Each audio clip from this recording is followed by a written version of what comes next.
Dan Rasulullah sallallahu alaihi wasallam apabila selesai sembahyang witir, menurut hadis yang sahih, beliau membaca Subhanal Malikil Quddus 3 kali. Subhanal Malikil Quddus, Subhanal Malikil Quddus. Dan di dalam hadis yang sahih pula, Rasulullah SAW di dalam rukuk sembahyang itu kadang-kadang membaca Subuhun Quddus Rabbul Malaikati Warruh. Al-Quddus adalah yang maha suci zatnya, sifatnya, perbuatannya dari segala yang tidak patut dengan kebesaran, kesempurnaan, dan keelokannya. Takdis itu mengucap Subhanallah Al-Quddus. Subhanallah Al-Quddus itu takdis namanya. Jadi misalnya kita ayo bertahlil, artinya ayo mengucap la ilaha illallah, la ilaha illallah. Ayo bertasbih, mengucap subhanallah, subhanallah, subhanallah. Ayo bertakdis, subhanal quddus, subhanallah al quddus, subhanallahil quddus. Itu takdis. Taqaddasat zatuhu anil hajah.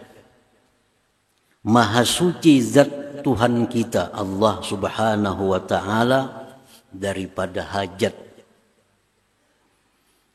Mustahil artinya Allah itu berhajat. Al-Quddus, maha suci zatnya daripada berhajat.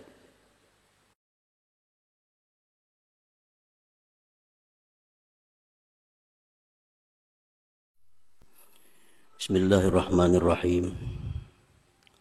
Alhamdulillah. Alhamdulillahilladzi samma nafsahu bil Quddus. Taqaddasa amma yazunnuhu al-yahudu wan nasara wal majus. Ashhadu an la ilaha illallah wahdahu la syarika lahu rabbul malaikati wan namus. Wa ashhadu anna sayyidana Muhammadan abduhu wa rasuluhu azkan nufus. Allahumma salli wa sallim wa barik ala sayyidina Muhammadin syamsis sumus wa ala alihi wa sahbihi wa zurriyatihi wa atba'ihi ila yaumin zallat fihi ar-riqabu war-ru'us, amma ba'du.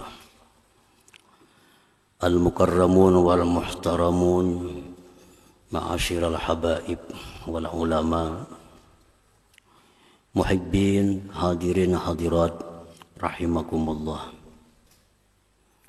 Puji syukur selalu kita haturkan kehadirat Allah Subhanahu wa taala, yang mana dengan limpahan taufik dan hidayah serta inayahnya kepada kita, sehingga kita bisa kembali berkumpul bertemu di Masjid Bustanul Muhibbin yang penuh berkah dan rahmat ini. Salawat dan salam atas junjungan kita Nabi besar Muhammad sallallahu alaihi wasallam dan seluruh keluarga, para sahabat dan zuriat serta pengikut beliau sampai hari kiamat nanti. Para muhibbin rahimakumullah, al-khamis min asma'il husna al-Quddus. Yang kelima dari asma'ul husna adalah Al-Quddus. Dzukira fil Quran fi suratil Hasyr, disebutkan itu Al-Quddus di dalam Al-Qur'anil Karim, di dalam surat Al-Hasyr. A'udzu billahi minasyaitonir rajim. Wallahu alladzi la ilaha illa huwal malikul quddus. Wa fi suratil Jumu'ah, dan di Quran disebutkan pula dalam surah Jumat, yusabbihu lillahi ma fis samawati wa ma fil ard al malikil quddus. Ada 2 kali disebut dalam Al-Quran nama Allah Al-Quddus ini. Dan Rasulullah sallallahu alaihi wasallam apabila selesai sembahyang witir, menurut hadis yang sahih, beliau membaca Subhanal Malikil Quddus 3 kali. Subhanal Malikil Quddus, Subhanal Malikil Quddus. Dan di dalam hadis yang sahih pula, Rasulullah SAW di dalam rukuk sembahyang itu kadang-kadang membaca Subuhun Quddus Rabbul Malaikati Warruh. Nah, para muhibbin rahimakumullah, Al-Quddus huwa alladhi taqaddasat zatuhu wa sifatuhu wa af'aluhu an kulli ma la yaliku bijalalihi wa kamalihi wa jamalihi. Kudus itu adalah yang suci zatnya dan sifatnya dan perbuatan-perbuatannya dari tiap-tiap yang tidak layak dengan kebesarannya, kesempurnaannya, dan keelokannya. Nah, itu artinya Al-Quddus. Al-Quddus adalah yang maha suci zatnya, sifatnya, perbuatannya dari segala yang tidak patut dengan kebesaran, kesempurnaan, dan keelokannya. Nah, itulah terjemah Al-Quddus. Seringkali kita singkat dengan sebutan maha suci. Al-Quddus biasa diartikan dengan maha suci.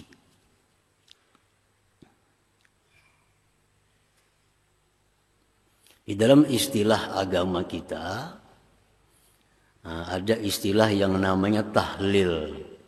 Tahlil itu artinya mengucap la ilaha illallah. Ada tasbih, mengucap subhanallah. Nah, ada lagi hauqalah, mengucap la haula wala quwata illa billah. Ada basmalah, mengucap bismillahirrahmanirrahim. Ada pula takbir, mengucap Allahu Akbar. Ada pula takdis. Nah, takdis itu mengucap subhanallah al-Quddus. Subhanallah al-Quddus itu takdis namanya. Jadi misalnya kita ayo bertahlil, artinya ayo mengucap la ilaha illallah, la ilaha illallah. Ayo bertasbih, mengucap subhanallah, subhanallah, subhanallah. Ayo bertakdis, subhanal quddus, subhanallah al quddus, subhanallahil quddus. Itu takdis. Taqaddasat zatuhu anil hajah. Maha suci zat Tuhan kita Allah Subhanahu wa ta'ala daripada hajat. Mustahil artinya Allah itu berhajat. Al-Quddus, maha suci zatnya daripada berhajat. Bahkan selainnya yang berhajat kepadanya. Allah menyuruh kita taat bukan karena Allah perlu berhajat dengan taat kita. Allah menyuruh kita sembahyang 5 waktu sehari. Bukan Allah berhajat kepada sembahyang kita itu. Jadi jangan kita kada sembahyang, kita anggap Allah itu rugi. Allah kada perlu sembahyang kita. Taqaddasat zatuhu anil hajat. Maha suci zat Allah daripada berhajat. Kita taat, kita maksiat, itu kada ada sangkut paut dengan keesaan, kebesaran Allah. Nah, jadi kembalinya itu hajat apa taat itu kepada yang melakukannya, bukan kepada Allah Subhanahu wa ta'ala. Dalam hadis qudsi Allah berfirman, "Ya ibadi law anna awwalakum wa akhirakum wa insakum wa jinnakum kanu ala abjari qalbi rajulin wahid minkum ma naqasa dzalik min mulki syai'a." Ya ibadi law anna awwalakum wa akhirakum wa insakum wa jinnakum kanu ala atqa qalbi rajulin wahid minkum ma zada dzalika fi mulki syai'a. Ya ibadi law anna awwalakum wa akhirakum wa insakum wa jinnakum kanu ala abjari qalbi rajulin wahid minkum ma naqasa dzalik min mulki syai'a. Akhrajahu Muslim wa Tirmidzi. Wahai hamba-hambaku, jar Tuhan, jikalau orang yang pertama dari kalian, Nabi Adam, sampai yang terakhir hari kiamat, baik manusia maupun jin, semua itu manusia seperti Nabi Muhammad SAW. Semuaan manusia mulai Nabi Adam sampai hari kiamat, semua manusia jin seperti Nabi Muhammad SAW. Taatnya, takwanya. Mazada dzalika fi mulki syai'a, sedikit pun tidak menambah kebesaran kerajaanku. Artinya andai kata sealamanan manusia ini sampai hari kiamat menyembah Allah, tidak ada nyembah berhala, semuanya menyembah Allah, sedikit pun ujar Tuhan kadang menambah kerajaanku, kadang menambah keagungan, kejayaan kerajaanku.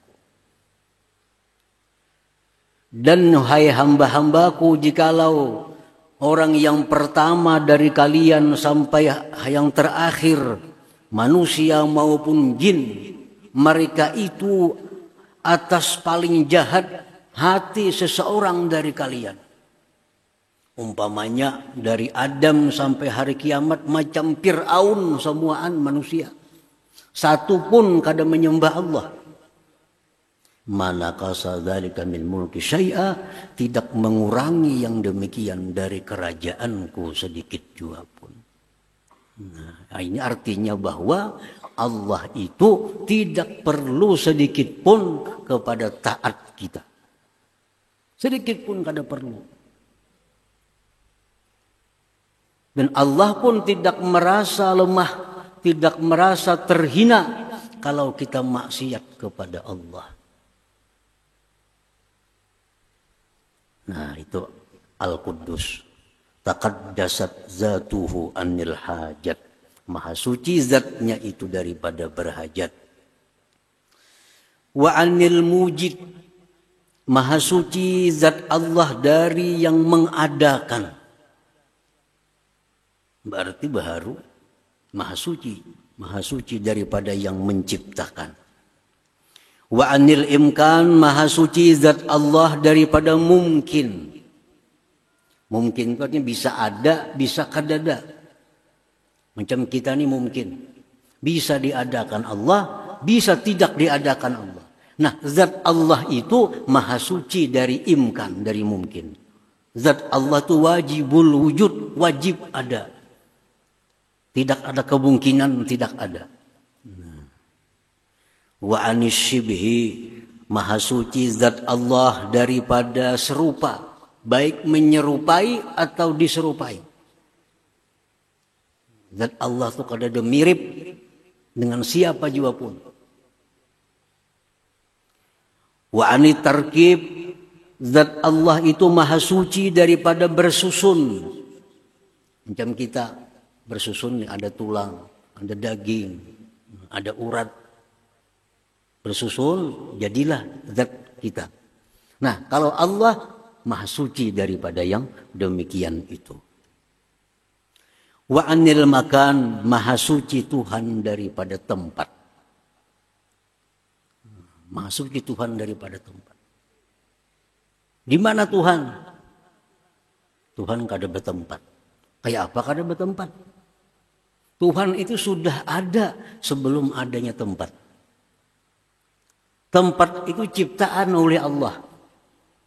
Nah, Allah itu sudah ada sebelum adanya tempat itu. Allah sudah ada sebelum adanya langit. Allah sudah ada sebelum adanya bumi. Allah sudah ada sebelum adanya aras. Allah sudah ada sebelum adanya kursi. Dan keadaan Tuhan sekarang sama keadaan Tuhan seperti dahulu. Nah, jadi maha suci zat Allah daripada bertempat.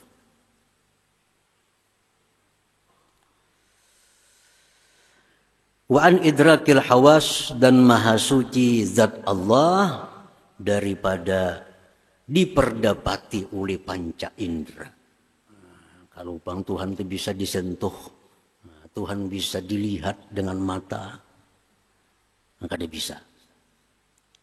Nah, itu artinya Al-Quddus fi zatihi. Maha suci Allah pada zatnya daripada hal-hal yang demikian tadi. Nah, para muhibbin rahimakumullah. Taqaddasat sifatuhu minal jahli wa anil ajzi wa anil ittirar wa anil tagayyur wa minas sahwi wal ghaflah. Maha suci zatnya sudah tadi. Kemudian maha suci sifatnya Allah daripada jahil. Bagi Allah tuh kada ada istilah kada tahu. Nah, ini ya, Al-Quddus. Al-Quddus. Kada ada Tuhan tuh kada tahu. Kada ada. Wa anil ajzi, daripada lemah. Lemah. Kada bisa berbuat. Kada mampu berbuat. Nah, maha suci Tuhan dari itu. Wa anil ittirar, dan maha suci sifat Tuhan itu daripada terpaksa. Kada kawa dipaksa Tuhan. Kayak apapun kita berdoa, bertandik, kada kawa dipaksa-paksa. Kada kawa dipaksa. Wa anit tagayyur, maha suci sifat Tuhan daripada berubah. Kalau manusia berubah, mata dulunya tajam, sudah tuha jadi kabur. Penglihatan Allah kada bisa kabur. Maha suci Tuhan dari itu. Dan daripada lupa dan lingah.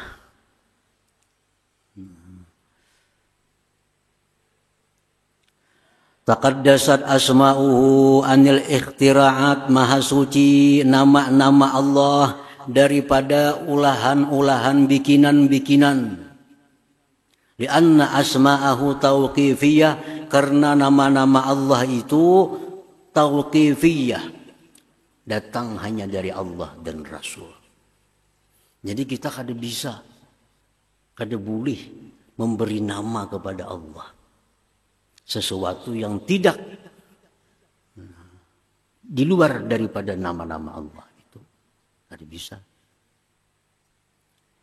Walaupun bagus artinya, walaupun indah, tapi kada termasuk dalam Asmaul Husna, kada bisa ditambah.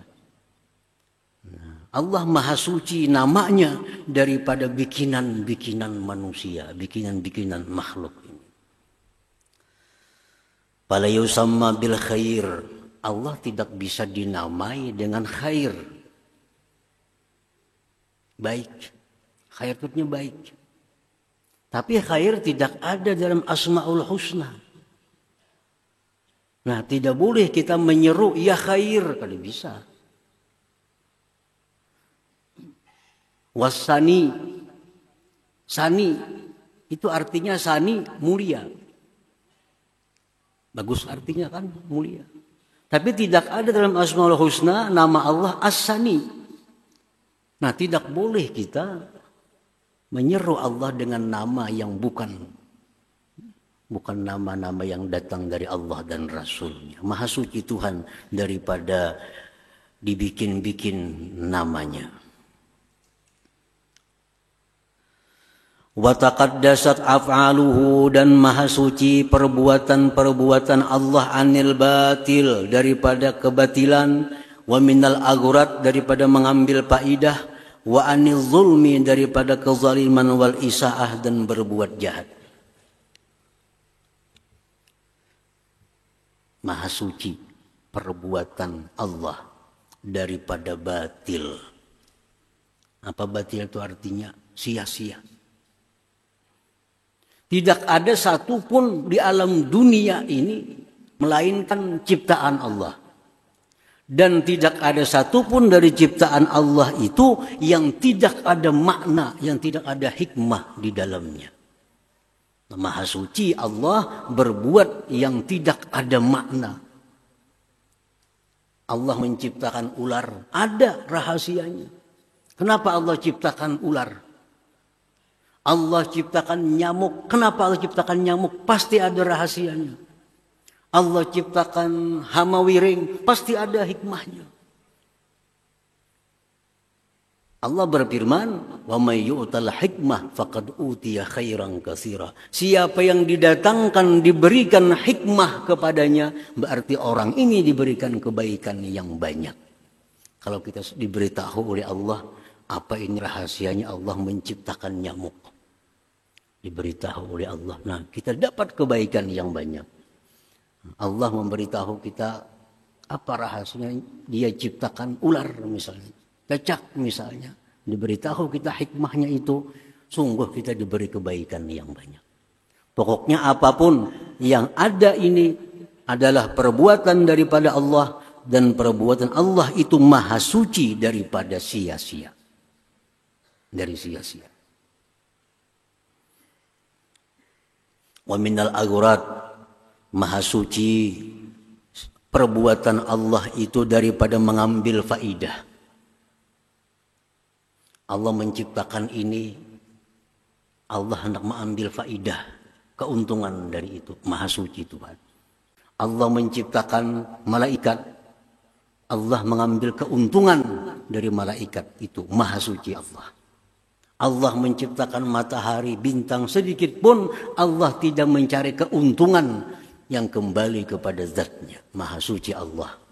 Nah, lain makhluk, lain kita. Kita bila maulah apa pasti mencari keuntungannya, pasti mencari manfaatnya.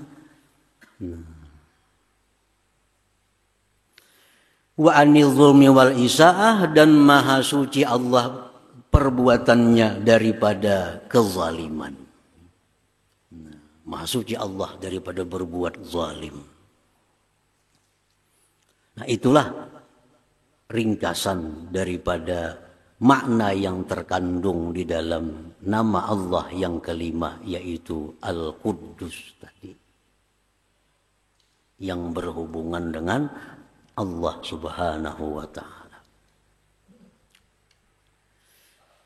Al-Quddus huwallazi tahhara nufusal 'abidin min danasil mukhalafat wa tahhara qulubaz zahidin min hubbid dunya wa tahhara qulubal 'arifin mimma siwahu ta'ala. Al-Quddus pula adalah yang mensucikan hati para ahli ibadah daripada hal-hal yang bertentangan dengan dia. Al-Quddus inilah yang membuat orang itu menjadi bersih daripada dosa. Al-Quddus inilah yang membuat manusia itu bersih hatinya dari sifat-sifat yang tercela. Nah, itu Al-Quddus. Jadi ada makna Al-Quddus yang berhubungan dengan Allah. Ya tadi, maha suci zatnya ini, maha suci sifatnya, maha suci perbuatannya. Yang berhubungan dengan kita, Al-Quddus yang mensucikan anggota tubuh kita daripada maksiat, yang mensucikan hati manusia daripada sifat-sifat yang tercela. Nah, para muhibbin rahimakumullah. Nah, apabila sudah kita tahu makna Al-Quddus seperti tadi,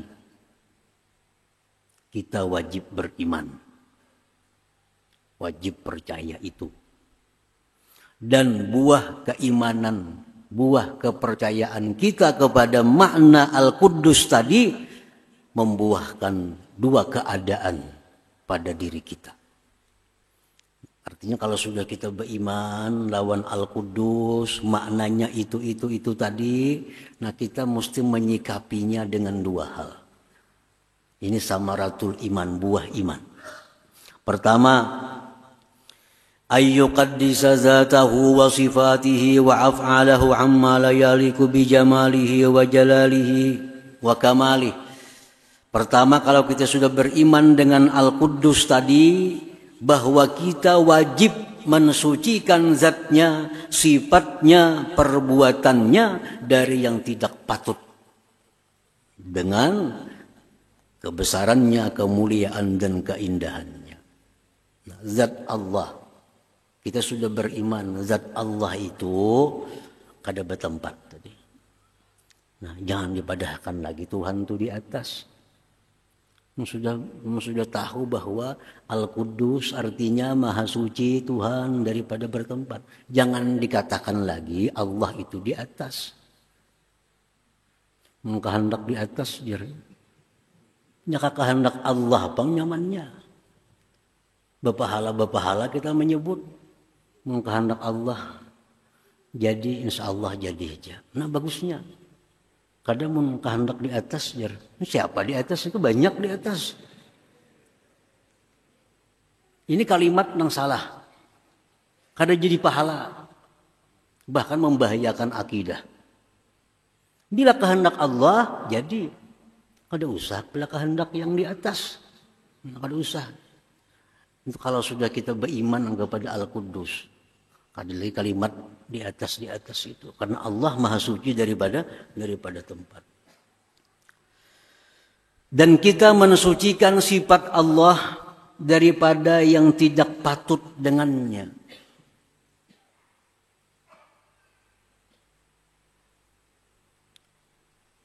Mensucikan sifat Allah dari yang tidak patut. Misal kita mendesak Allah. Ini orang kada beriman dengan Al-Quddus. Padahal Al-Quddus itu artinya Allah tidak bisa didesak. Maha suci Allah daripada dipaksa.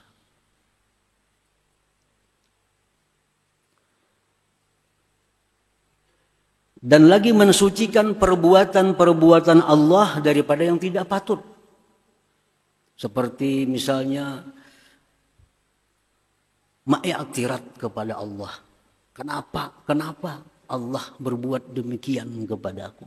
Nah, itu orang yang belum beriman dengan Al-Quddus.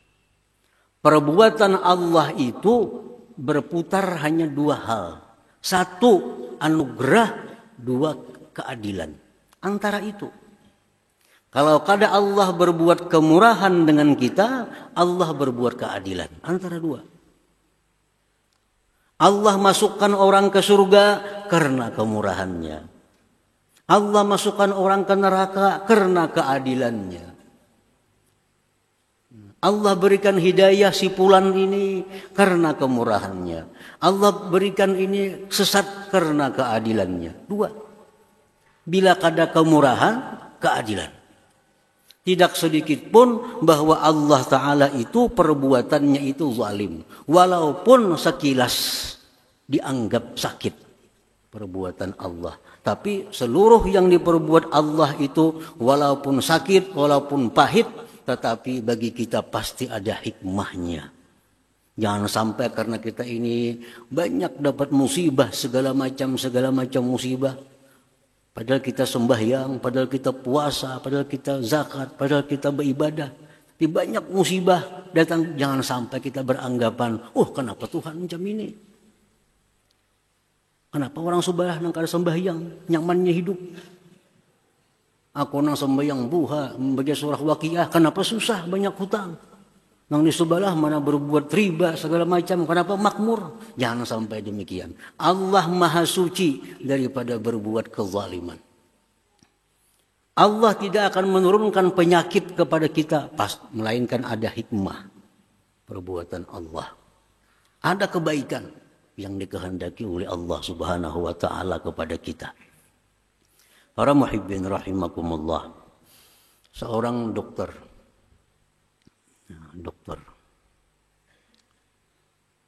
Dokter ini memutung kaki seseorang. Karena kaki orang ini kena penyakit diabetes, gula. Lalu kakinya buruk. Dokter tak dipotong dokter. Ini menyakiti, memotong betis orang. Ada orang kena penyakit usus buntu. Dokter membedah, dibalahnya parut. Sakit nih. Apakah dokter ini zalim dengan orang ini? Zalim tak dokter tuh. Maulah pasien ini mengatakan atau keluarga pasien, jahatnya dokter, kenapa batisnya ditatak? Jahatnya dokter, kenapa parutnya dibalah? Nah, tentu kita kadang akan mengatakan itu kepada dokter. Bahkan kita berterima kasih kepada dokter. Bayar lagi. Bayar. Karena kesanda pehumaan, berobat. Kesanda macam-macam. Padahal disakitinya. Nah, kenapa kita rela? Terima kasih sama dokter, bayar. Kaki dipotong. Karena ingin menyelamatkan yang lebih banyak di tubuh kita. Itu. Karena ingin menyelamatkan yang lebih banyak di tubuh kita. Kalau dibiarkan ini menjalar, nah bisa kemana-mana penyakit nih. Nah untuk membuang penyakit itu, dokter mengambil kesimpulan amputasi, potong kakinya. Dengan senang hati kita sebelah batis saja lagi. Ikhlas, ridha. Karena menyelamatkan sisa tubuh yang lebih banyak. Nah, itulah rahasia Allah kenapa memberikan kita penyakit. Penyakit. Tubuh kita ini dibandingkan dengan roh tidak ada apa-apanya. Tubuh kita, jasad kita dibandingkan dengan roh kita tidak ada apa-apanya jasad. Nah karena roh kita ini banyak dosa. Nah roh kita ini banyak dosa. Banyak maksiat. Banyak segala macam. Nah untuk menyelamatkan roh kita ini di akhirat daripada api neraka. Diberi Tuhan kita penyakit. Yang dengan penyakit ini Allah hapus dosa-dosa roh tadi. Nah, sehingga kita bersih dan berhak untuk masuk surga Allah Subhanahu wa Ta'ala. Itu penyakit. Ini hadis yang sahih menyatakan demikian. Tidak ada satu penyakit pun yang diberikan Allah kepada manusia, melainkan ada dosa yang diangkat dari tubuh manusia itu. Mana kita sayangnya roh dengan jasad kita? Mana sayangnya? Sayang roh. Roh kekal. Jasad hancur. Sayang roh. Nah kalau kita sayang roh karena berharga roh daripada jasad, mestinya kita sakit itu kada perlu keluh kasah. Kada perlu sedih. Kada perlu macam-macam. Terimalah penyakit ini dengan lapang dada. Anggaplah ini dokter yang memotong kaki untuk menyelamatkan bagian tubuh yang lainnya. Jadi Allah menurunkan penyakit itu tujuannya adalah membersihkan rohani kita. Dengan penyakit itu roh kita jadi bersih dan kita selamat dari neraka masuk surganya Allah Subhanahu wa Ta'ala. Mana ada manusia yang kada berdosa selain daripada para anbiya. Semua berdosa. Dan salah satu yang menghilangkan dosa adalah musibah, penyakit. Setiap kali penyakit walaupun kasusuban itu ada dosa yang dihapuskan dari Allah daripada kita. Nah disinilah para orang-orang arif billah, orang-orang yang ma'rifat dengan Allah. Mereka bila dapat musibah, mereka bergembira. Mereka bergembira. Mereka dapat musibah, bergembira. Dapat penyakit, mereka bergembira. Kenapa? Karena ini adalah pembersihan. Agar rohku bisa bersih menghadap Allah Subhanahu wa Ta'ala. Nah jadi perbuatan Allah Ta'ala sedikit pun tidak ada zalim. Segala sesuatu yang diciptakan oleh Allah pasti ada hikmah di dalamnya, pasti ada rahasia di dalamnya. Dan siapa yang tahu rahasia itu, maka dia dapat kebaikan yang sangat banyak. Nah, para muhibbin rahimakumullah. Cuma kadang-kadang ada manusia ini diberi Allah hikmahnya hanya satu. Tapi masih ada ratusan hikmah yang tidak diberitahu oleh Allah. Kenapa Allah menciptakan nyamuk? Penelitian para ulama sekian tahun hanya menghasilkan beberapa hikmah di dalamnya. Satu, Allah menciptakan nyamuk. Dengan sebab nyamuk ini ribuan manusia yang bisa hidup dengan nyamuk. Siapa? Pegawai perusahaan pabrik nyamuk. Berapa ribu sedunia nih? Pegawai-pegawai, buruh-buruh karyawan pabrik obat nyamuk itu.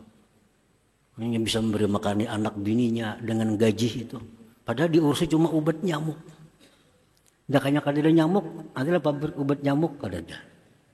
Nah, itu hanya satu hikmah. Kenapa Allah menciptakan nyamuk? Kenapa Allah menciptakan hama wiring? Sehingga orang bahuma, orang bertani habis. Nah, itu banyak hikmah yang didapat. Satu, agar orang yang bertani ini selalu berdoa kepada Allah, selalu berlindung kepada Allah, selalu minta tolong kepada Allah agar dijaga tanamannya oleh Allah, jangan sampai ada hama wiring. Nah, lalu dengan berkat itu lalu kita bisa berdoa lawan Tuhan, bisa minta perlindungan agar perumahan ini jangan sampai diganggu oleh hama wiring. Nah, jakanya karena hama wiring kita kada berdoa itu. Pokoknya setiap makhluk apapun yang diciptakan Allah pasti ada hikmahnya. Habib Ali bin Muhammad Al-Habsyi sahibul Maulid mengatakan khalaqal khalqa li hikmah. Allah menciptakan makhluk itu pasti ada hikmah, pasti ada rahasia di dalamnya. Yang rahasia itu merupakan kebaikan yang kembali kebaikannya kepada manusia itu pula, bukan kepada Allah Subhanahu wa Ta'ala. Nah, itu artinya kita mensucikan zat Allah daripada yang tidak layak, mensucikan sifat Allah dari yang tidak layak, mensucikan perbuatan Allah dari yang tidak layak. Itu buah keimanan kita kepada Al-Quddus tadi. Nah, para muhibbin rahimakumullah. Selanjutnya yang kedua adalah wa ayyuqaddisa jawarihahu 'anil ma'siyah wa dzalika bitaubah wa batinahu 'an sifatil mazmumah wa dzalika birriyadah wal mujahadah. Nah, orang yang beriman kepada Al-Quddus, satu, mensucikan Allah tadi. Yang kedua, dia mensucikan anggotanya daripada maksiat. Caranya bitaubah, dengan tobat. Dan mensucikan batinnya dari sifat-sifat tercela. Sombong, angkuh, ria, dan sebagainya, dengki, dendam. Caranya dengan melatih diri dan berjuang melawan hawa nafsu. Nah, itulah buah keimanan kita kepada nama Allah yang kelima ini, Al-Quddus. Nah, mudah-mudahan Allah Subhanahu wa Ta'ala memudahkan kita untuk mendapatkan buah keimanan kepada Al-Quddus ini. Amin ya rabbal alamin. Ya hadratin Nabi sallallahu alaihi wasallam. Al-Fatihah. Iyyaka na'budu wa iyyaka nasta'in. Shiratal mustaqim. Shiratal ladzina an'amta 'alaihim.